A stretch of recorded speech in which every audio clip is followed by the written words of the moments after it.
करण्यास सुरुवात केली तेव्हा आम्ही सर्व समाजाला घेऊन चाललो. आम्ही कोणत्या समाजाचा असा द्वेष केला नाही.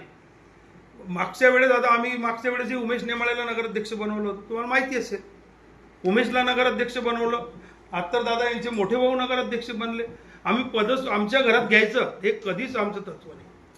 त्यांनी पद त्यांच्या घरात घेतलेली आहेत आणि पद सर्व आता तुमच्याजवळ कॅबिनेट मंत्री पद असताना तुम्हाला कार्यकर्त्याला द्यायला पाहिजे ना. भाऊला सुद्धा दिलं नाही, सख्या भावाला. त्याचंही थोडंसं योगदान आहे ना. तोही रात्रंदिवस काम करतो, त्याचंही योगदान होतं.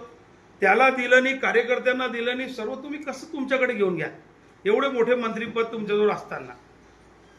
हो, आपण म्हणताय नेमाड्यांना आपण पद दिलं, प्रतिष्ठा दिली, पण तेच नेमाड्यांनी आता महाविकास आघाडीला इथे आव्हान उभं केलं आहे.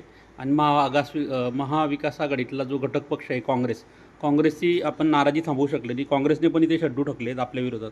कसं बघतो आपण याच्याकडे? नाही, उमेश नेमाडे आहे, त्यांनी आव्हान उभं केलं. हे काही आव्हानाचा विषय नाही आहे, ते सर्व मॅनेज आहे.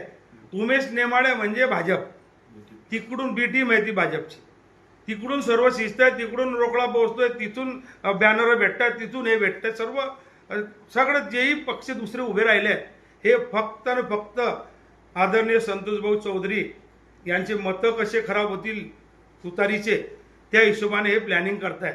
आणि त्यांचं प्लॅनिंग तिकडची जनता सक्सेस होऊ देणार नाही. तुतारी म्हणजे तुतारीच चालणार आहे तिकडे. हे कोणत्याही रूपाने गेले आणि आमचं नुकसान करण्याचा प्रयत्न केला. काँग्रेसला भाऊंनी सांगितलं होतं की तुमच्यासाठी 2 जागा सोडतो. ते 10 जागा मागत होते. तर 10 जागेचं यांच्या अगोदर त्यांचा एकही नगरसेवक इथं नव्हता. त्यांनी 10 जागा मागितली.